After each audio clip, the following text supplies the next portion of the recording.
नमस्कार. मी भाऊ तोरसेकर. तुम्ही बघत आहात प्रतिपक्ष. मित्रांनो, एक गोष्ट माझ्या लक्षात आली की गेल्या 2-3 दिवसामध्ये उपमुख्यमंत्री एकनाथ शिंदे यांचा जीव भांड्यात पडला असेल. याचं कारण असं आहे की अचानक गेले 2-3 महिन्यापासून जो मीडियाचा किंवा मीडियातल्या काही तथाकथित शहाण्यांचा भडीमार राज्याचे उपमुख्यमंत्री आणि अधिकृत शिवसेनेचे पक्षप्रमुख एकनाथ शिंदे यांच्या विरुद्ध चालू होता की राज्यामध्ये मुख्यमंत्री त्यांची कोंडी करतायत, देवेंद्र फडणवीस आणि एकनाथ शिंदे यांच्यातून विस्तव जात नाही, वगैरे वगैरे वगैरे, ज्या बातम्यांचा भडीमार सतत चालू होता की जणू काय एकनाथ शिंदेला राजकारणातून आणि आयुष्यातून उठवायचं आहे. अगदी जरांगे पाटील यांच्या उपोषणाच्या निमित्ताने, आंदोलनाच्या निमित्ताने सुद्धा एका बाजूला देवेंद्र आणि दुसऱ्या बाजूला त्या सगळ्या विषयापासून अलिप्त राहिल्यासारखे असलेले एकनाथ शिंदे यांना माध्यमातून टार्गेट केलं जात होतं. योगायोग असा झाला की काय ते एक जी आर मिळाला आणि जरांगे पाटील आणि त्यांचे समर्थक आंदोलक मुंबई सोडून गेले आणि एक प्रकरण असं चव्हाट्यावर आलं की ते बघून आणि त्याच्यावर उमटणाऱ्या प्रतिक्रिया बघून एकनाथ शिंदे यांचा जीव भांड्यात पडला. भांड्यात पडला म्हणजे काय माहितीये ना, आपल्याकडे पद्धत आहे की एखादं काहीतरी भयंकर टेन्शन असतं, तणाव असतो, काय होईल काय नाही याच्या चिंतेने आपण व्यग्र असतो आणि अचानक ते संकट टळलं, अशी बातमी आली की आपण हुश्य करतो. त्याला एक वाक्प्रचार म्हणून माझा जीव भांड्यात पडला.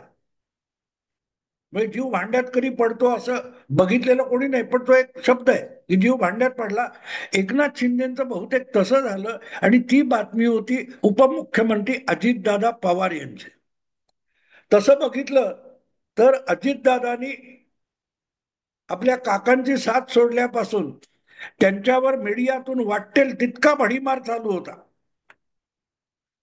पण नंतर लोकसभा निवडणुकीत त्यांच्या पक्षाचा दारुण पाडाव झाला आणि आता या पक्षाला भवितव्य नाही असं मला सुद्धा वाटलेलं आहे आणि मी त्यावर व्हिडिओ सुद्धा केलाय. पण मतदारांनी मलाही चुकीचा ठरवला आणि महायुतीमध्ये टिकून राहिलेले अजितदादा हे आपल्या पक्षाचे 44 आमदार का 41 आमदार निवडून आणू शकले. युतीमध्ये राहून अतिशय समन्वयाने आणि एकजीवपणे कसं लढावं, राजकारण करावं याचे धडे त्यांनी गिरवले आणि त्याचा फायदा त्यांना झाला. कारण दुसरीकडे त्यांचा प्रतिस्पर्धी असलेला जो गट आहे काकांचा, तो जमीनदोस्त होत असताना अजितदादांनी 41 आमदार निवडून आणले आणि नुसते 41 नाहीये, तर त्यांच्या बरोबर काकांची साथ सोडणारे बहुतांश आमदार हे पुन्हा विधानसभेच्या निवडणुकीत जिंकून आले. पण त्यानंतर मात्र अजितदादा हे सतत समन्वयाने राहिले. जागा वाटप, मंत्रिपदाचं वाटप, हे जे काय चाललं होतं या सगळ्यामध्ये अजितदादा हे अतिशय सावधपणे हालचाली करत होते. कुठचंही किटाळ अंगावर येऊ नये याची काळजी घेत होते आणि त्यामुळे हळूहळू करत जेव्हा निकाल लागले आणि मुख्यमंत्री कोण होणार, मग एकनाथ शिंदे रुसून बसले वगैरे वगैरे सगळं चालू होतं, त्या काळात अजितदादांनी अत्यंत हसत खेळत राजकारण केलेलं आहे जवळजवळ 6 महिने. म्हणजे तुम्हाला आठवत असेल की उद्या शपथविधी आहे, तर मग एकनाथ शिंदे हे उपमुख्यमंत्री म्हणून शपथ घेणार का, हा प्रश्न पत्रकार परिषदेत विचारला गेला.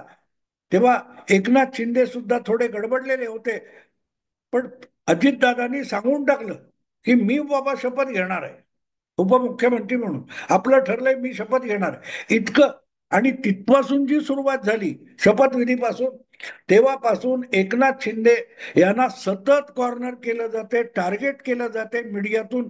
त्याच्या मागे कुठली शक्ती आहे माहित नाही, पण एकनाथ शिंदे यांनी कितीही खुलासे केले तरी मुख्यमंत्री देवेंद्र फडणवीस आणि एकनाथ शिंदे यांचा अजिबात पटत नाही. दोघे एकमेकांच्या नेत्यांना, सहकाऱ्यांना किंवा मंत्रालयांना कॉर्नर करण्याचा प्रयत्न करतात. अशा बातम्या फुगवून रंगवून सतत सांगितल्या जात आहेत. आणि त्यामुळे कधी कधी अक्षरशः हैराण व्हायला होतं, माणसाला हैराण व्हायला होतं. पण एकनाथ शिंदे हा खरोखरच प्रचंड संयमी नेता आहे. कधी आवाज न चढवता आणि उपराठी भाषा किंवा अरेरावीची भाषा न बोलता असे सगळे प्रश्न झटकून त्यांनी स्वतःला सावरून धरलेलं आहे.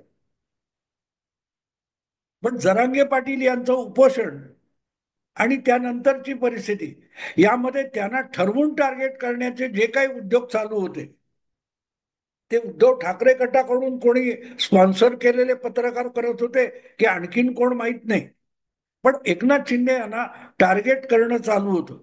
अशा वेळेला अचानक या गणेशोत्सवाच्या दरम्यान त्या कुठच्या कुरडू गावी एका डीवायएसपीला अजितदादांनी फोनवर दम दिला आणि त्याचं कॉल रेकॉर्डिंग वगैरे काय झालं आणि ते व्हायरल झालं. त्यानंतर सगळाचा सगळा मोर्चा जो अचानक अजितदादांकडे वळलेला आहे. त्यातच अनेकदा नेत्यांचे जे विश्वासू किंवा जवळचे आणि लाडके सहकारी असतात, तेवढे दुसरे कोणीही त्यांचा घात करणारे नसतात. ते सगळ्याच पक्षात आणि सगळ्याच नेत्यांच्या अवतीभोवती असतात. तसे ते अजितदादांबरोबर आहे. आणि त्यामुळे काहीही कारण नसताना अजितदादांच्या राष्ट्रवादीचे प्रवक्ते अमोल मिटकरी यांनी एक काहीतरी थेट केंद्रीय निवड आयोग ज्याला म्हणतात, UPSC, त्यांना त्या DYSP ज्या काय आहेत त्यांच्या विरुद्ध, अंजना म्हणून, त्यांच्या विरुद्ध एक प्रचंड पत्र पाठवून दिलं. आणि ही ऑडिओ काय, तो व्हिडिओ व्हायरल झाल्यानंतर अजितदादांनाही आपली चूक लक्षात आली असेल किंवा त्यांनी त्यांच्या स्वभावानुसार झालं असेल, पण त्यांना टार्गेट करण्याची स्पर्धा संपूर्ण मीडियात सुरू झाली, संपूर्ण मीडियात. आणि त्यामुळे अमोल मिटकरींना पण माफी मागून आपली तक्रार मागे घ्यावी लागली. पण या सगळ्या गडबडीमध्ये अजितदादा हे मीडियाचं इतकं टार्गेट झालं की एकनाथ शिंदेनी मनातल्या मनात देवाचे, गणपती बाप्पाचे आभार मानले असतील आणि त्यांचा जीव भांड्यात पडला, सुटलो एकदाचा. कारण जरांगे पाटील पण आपल्या गावी गेले होते, तो विषय मागे पडला होता, गणेशोत्सव वाढला होता, उपराष्ट्रपती निवडणूक जोरात आलेली होती आणि इतक्यात अजितदादांचं हे व्हायरल झाल्यानंतर सगळ्याच्या सगळा मीडिया अजितदादांना आता फासावरच लटकवलं पाहिजे इतक्या टोकापर्यंत जाऊन सुरू झालं. अजितदादांना कदाचित त्या धरणात पाणी वाढवण्याचा प्रसंग आठवला असेल, ज्यावेळेला त्यांना त्या यशवंतरावच्या समाधीजवळ जाऊन प्रायश्चित्त घेण्यासाठी एक दिवस बसावं लागलं होतं. अजितदादांचा तो थोडा आवाज चढा आहे, अरेरावी वाटणारा आहे, ही वस्तुस्थिती आहे. पण गंमत अशी आहे की ती घटना घडली, त्याची त्यांनी खुलासा केला, सगळीकडून झाला, विषय संपला. पण असा विषय मिळाला की जेव्हा टार्गेट केलं जातं तेव्हा मीडियातल्या बातम्या या सुपारीबाजी आहे की खरोखर बातम्या आहेत की एक विषय लोकांसमोर आणायचा म्हणून आहेत, असा प्रश्न पडतो. पण काही का असे ना, अजितदादांना दुसऱ्यांदा म्हणजे नव्या सरकारमध्ये उपमुख्यमंत्री झाल्यानंतर 8-10 महिन्यांनी पहिल्यांदा झळ लागली, ती पहिल्यांदा झळ लागली. अर्थात सुरुवातीला सुद्धा तुम्हाला आठवत असेल की मंत्रिमंडळ बनलं तेव्हा छगन भुजबळांना बाहेर ठेवावं लागलं होतं. त्या छगन भुजबळांनी थोडा आदळआपट केलेली होती आणि त्याचंही भांडवल करायचा प्रयत्न झाला. पण अजितदादांनी अतिशय चतुराईने तो विषय हाताळला आणि लवकरच आपला छगन भुजबळ यांचा आवाज थंडावला होता. पण पुढे ते बीडचं प्रकरण झालं, वाल्मिक कराड आणि त्यामध्ये धनंजय मुंडे यांना टार्गेट करता करता अजितदादांवर पण तोफा रोखल्या जात होत्या, पण त्या लीलया अजितदादांनी ढकलून दिल्या होत्या. आणि अशा परिस्थितीमध्ये तेव्हा सुद्धा वाल्मिक कराडच्या निमित्ताने देवेंद्र फडणवीस हे कायम टार्गेटच आहे. पण यासाठी ज्या वेळेला अजितदादा किंवा एकनाथ शिंदे यांच्या खांद्यावर बंदुका ठेवल्या जातात, तेव्हा या गोष्टीचा राजकीय दृष्ट्या विचार करायला लागतो. हळूहळू आपल्याकडे असं होत चाललेलं आहे की राजकारणात, पक्षात, संघटनेमध्ये काम करणारे एका बाजूला आणि पत्रकारितेत काम करणारे, पत्रकार म्हणून बातम्या देणारे आहेत, ते बातम्यातून राजकारण करायला लागले. म्हणजे त्यांचा हेतू बातम्या देणं, लोकांचं ज्ञान वाढवणं, लोकांना माहिती देणं असं बिलकुल नाहीये. ते आपले राजकीय हेतू साध्य करण्यासाठी पत्रकारितेचा मुखवटा चढवून वावरत असतात. आणि मला आठवतं कुठेतरी वाचलेलं की मेकॉलेने अगदी त्या काळामध्ये ब्रिटिशांची सत्ता संपूर्ण देशात स्थापन झाल्यानंतर हळूहळू देशी वृत्तपत्र सुरू करण्याच्या ज्या मागण्या सुरू झाल्या, तेव्हा सॉरी, मेकॉले नाही, मुंबईचा पहिला गव्हर्नर एल्फिन्स्टन याने व्हाईसरॉय का गव्हर्नर जनरलला पत्र लिहिलं होतं की बाबा, तुम्ही हे देशी वर्तमानपत्र काढायची परवानगी देण्यापूर्वी 10 वेळ विचार करा. कारण पत्रकार हा मूलतः निराशाग्रस्त, हताशाग्रस्त राजकारणी असतो. आज ते आपल्याला बघायला मिळतं. वेगवेगळे युट्यूब चॅनेल असतील, वेगवेगळे चॅनेल असतील किंवा वर्तमानपत्र असतील, त्यातल्या पत्रकारांच्या भूमिका बघितल्या तर जवळजवळ 80-90% भूमिका या राजकारणातून आलेल्या आहेत. ते कुठल्या तरी बाजूला झुकलेले आहेत. मी लपवतो का नाही, मी पत्रकार असतानाची गोष्ट वेगळी, आज मी युट्यूबर आहे आणि माझं स्वतःच्या भूमिकेसाठी मी एक हे चालवतोय. पण त्यातही आपल्या विरुद्ध बाजू, आपल्याला जी पटत नाही बाजू, त्याच्यावर अन्याय होऊ नये याचीही मी काळजी घेतो शक्य तितकी. पण जे स्वतःला तटस्थ परखड बनवतात, ते उघड उघड कुठल्या ना कुठल्या पक्षाच्या विरोधामध्ये मारेकरी किंवा हल्लेखोर असल्यासारखे वागतात किंवा बोलतात. एकनाथ शिंदे, अजितदादा असोत, देवेंद्र फडणवीस असोत, ते त्याचे बळी आहेत. मी सुद्धा उद्धव ठाकरे यांना टीकेचा झोड उठवत असतो, शरद पवारांवर, पण मी व्यक्तिगत करतोय. मी व्यक्तिगत एक युट्यूब चालवतो. जे मीडिया म्हणून चालवतात त्यांची बाजू बघितली, ते तटस्थपणाचं आव्हान. मी सांगतो मी तटस्थ नाहीये. मी देवेंद्र फडणवीसांचा चाहता आहे, मी भाजपचा समर्थक आहे, हे अजिबात लपवत नाही. लपवण्याची मला गरज वाटत नाही. पण आवश्यक वाटेल तेव्हा मी भाजपवर सुद्धा टीका केलेली आहे आणि यापुढे सुद्धा करीन. लोकसभा निवडणुकीत भाजपचा पराभव झाला, त्याची कारण मीमांसा करताना भाजपवर मर्सिलेस टीका मी केलेली आहे. आणि टीकाकार हा दोस्त असतो असं माझं मत आहे. मी जेव्हा कोणावरही टीका करतो, मग ती पवारांवर असो किंवा उद्धव ठाकरेंवर असो, त्यांनी काय सुधारणा कराव्यात या दिशेने असते. पण दोन वेगवेगळ्या पक्षांमध्ये, एका पक्षातल्या दोन नेत्यांमध्ये किंवा भिन्न पक्षातल्या दोन नेत्यांमध्ये भांडणं लावण्याचा प्रयत्न करणं, त्यांच्या संबंधामध्ये बिबा घालण्याचा प्रयत्न करणं, याला मी टीका म्हणत नाही. याला टीका म्हणत नाही. किंवा आता ठाकरे बंधू एकत्र येणार म्हणून बागडायला लागलेले पत्रकार जे आहेत, त्यांची गंमत वाटते. ते पत्रकार नाहीयेत. तुम्ही बाजूने किंवा विरुद्धही असू शकता. पक्षाचे कार्यकर्ते, त्या नेत्याचे अनुयायी सुद्धा जितके बागडणार नाहीत, इतके जेव्हा हे पत्रकार बागडायला लागतात, तेव्हा त्यांच्या पत्रकारितेवर आपोआपच प्रश्नचिन्ह लागत असतं आणि लोक त्यांच्याकडे त्याच नजरेने बघायला लागत असतात. समर्थक असायला हरकत नाही, पण याचा अर्थ तुम्ही ज्याचे समर्थक आहात त्याच्या विरोधी कोण असेल किंवा त्याच्या प्रति बाजूला कोण असेल, त्याच्या विरुद्ध खोटं नाटं बोलायचं नसतं. दादांत खोटं बोललं जातं. आणि म्हणून मग एकनाथ शिंदे यांना ज्या पद्धती, आता बघा, तो कोण कामरा होता, तो स्वतःला कॉमेडियन म्हणतो. विडंबन केलं त्यांनी. काय केलं? गद्दारी. एकनाथ शिंदेनी गद्दारी केली. गद्दार नजर वो आते है. तुझ्याशी काय, कुणाल कामरा या विनोद विराशी यांनी कुठची गद्दारी केली एकनाथ शिंदेनी?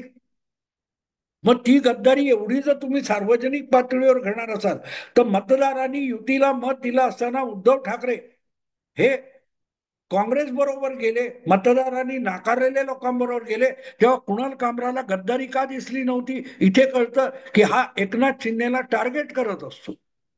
टीका करायला हरकत नाही, पण टार्गेट करणं वेगळं आणि टीका करणं वेगळं. अनेक पत्रकार तुम्हाला दिसेल आता, काल ते उद्धव ठाकरे राज ठाकरेंच्या घरी गेले, ताबडतोब एकनाथ शिंदेच्या गोटात खळबळ. अरे कशाला खळबळ? तू गेला होता गोटात? तुम्हाला कसं कळलं की एकनाथ शिंदेच्या गोटात? मी आज बघतोय की एकनाथ शिंदेनी ताबडतोब आपले काय ते पदाधिकारी बदलले, विभागाचे प्रमुख बदलले. अरे काही तासामध्ये उद्धव ठाकरे आपल्या भावाला भेटायला गेले आणि 2 तासात एकनाथ शिंदे आपल्या पक्षाच्या संघटनेचं स्वरूप बदलतात. इथे तुम्हाला कळतं की तो बोलणारे, ती अशी बाजू मांडणारे जे असतात ते धादांत खोटं बोलत असतात आणि त्यातून एक परिणाम साधायचा प्रयत्न करत असतात. मुद्दा तो असतो. आणि अशा रीतीने एकनाथ शिंदे यांना उपमुख्यमंत्री झाल्यापासून ज्या प्रकारे टार्गेट केलं जात होतं त्यातून आत्ता आत्ता उसण मिळाली. ती कोण डीवायएसपी अंजना वगैरे प्रकरणामध्ये अजितदादांना जे टार्गेट करायला सुरुवात केली आहे त्यानंतर गेले निदान 4-5 दिवस तरी मी बघतोय की एकनाथ शिंदे यांचा जीव भांड्यात पडला असेल, कारण आता टार्गेट झालेत अजितदादा. आणि आता मीडियाच्या लाडक्या अंजली दमानिया सुद्धा मैदानात आलेत. अंजली दमानिया मैदानात आले. धनंजय मुंडेच्या मागे हात धुवून लागलेल्या त्या अंजली दमानिया, हे आता त्याला अटक झाली. कोणाला काय पुढे काय झालंय सांगायचा हेतू असतो. इथे तुम्हाला टार्गेट कसं केलं जातं हे. आणि मग एकदा टार्गेट करायचं, मग खोटं नाटक काही बघायचं नाही. त्याच्या विरुद्ध बोलतोय तू, या लगेच ह्याला पब्लिसिटी द्या. ते किरीट सोमय्या प्रकरण आठवतं तुम्हाला? किरीट सोमय्याने जे जे आरोप केले त्याचे अनेक खटले झाले, केसेस झाल्या. पण त्याच्या विरोधात संजय राऊत यांनी जी शिवसेना भवनामध्ये मोठीच्या मोठी पत्रकार परिषद घेतली होती, त्याचं पुढे काय झालं? एक तरी केस उभी राहिली का? नाही राहिली. त्यांनी दिलेल्या पुराव्यांचं काय झालं? आदित्य ठाकरे तर रोज बेछूट आरोप करत असतात, वाटेल ते आरोप करत असतात. का नाही एकही पुरावा आणत? त्यांना तोंडावर कोणी का नाही नाही, आज त्या विषयावर मी बोलणार नाही असं म्हणून आदित्य ठाकरे त्या पत्रकाराला गप्प करतात आणि तो गप्प राहतो. तिथे कळतं की तुम्ही कोणाच्या इशाऱ्यावर पत्रकारिता करताय. आणि इथे सांगणं अगत्याचं आहे की म्हणूनच एकनाथ शिंदे आणि देवेंद्र फडणवीस यांच्यामध्ये जो बिब्बा घालण्याचा प्रयत्न मीडियाकडून होतो त्याला पत्रकारिता म्हणत नाही. आणि हे जर गेले 10 महिने चालू असेल, त्यातून थोडीशी उसंदा. अरे दिल्लीला गेले गेले, काश्मीरला गेले का गेले? अरे बरेच लोक कुठे कुठे जात असतात. राहुल गांधी तर गायब होतात, कुठे गेले पत्ता लागत नाही. त्याच्याविषयी ज्या पत्रकारांना उत्सुकता नसते त्यांना एकनाथ शिंदे आपल्या गावी गेले की काश्मीरला गेले याविषयी उत्सुकता असण्याचं काहीही कारण नसतं. पण जेव्हा टार्गेट करायचं असतं की दरे गावी गेले, एकनाथ शिंदे नाराज, मिटिंगला आले नाहीत, आज चष्मा लावून बसले नाहीत, आज दाढीला हात लावला नाही, असं करून जेव्हा एका संस्थेतल्या, एका सरकारमधल्या किंवा एका आघाडीतल्या 2 नेत्यांना एकमेकाविरुद्ध फूस लावण्याचा उद्योग चालतो, त्याला टार्गेट करणं म्हणतात. आणि अशातून जर तो सगळा ससेमिरा गेले आठवडाभर का होईना अजित दादांच्या बाजूला वळला असेल तर एकनाथ शिंदे यांचा जीव भांड्यात पडणं स्वाभाविक आहे. चला, काहीतरी विरंगुळा बाबा, काही क्षणभर विश्रांती दिली आपल्याला मीडियाने, असं एकनाथ शिंदेना वाटलेलं असू शकतं. असं मित्रांनो आत्ता थांबतो. आवडलं लाईक करा, शेअर करा आणि प्रतिपक्षाला सबस्क्राईब करा. नमस्कार.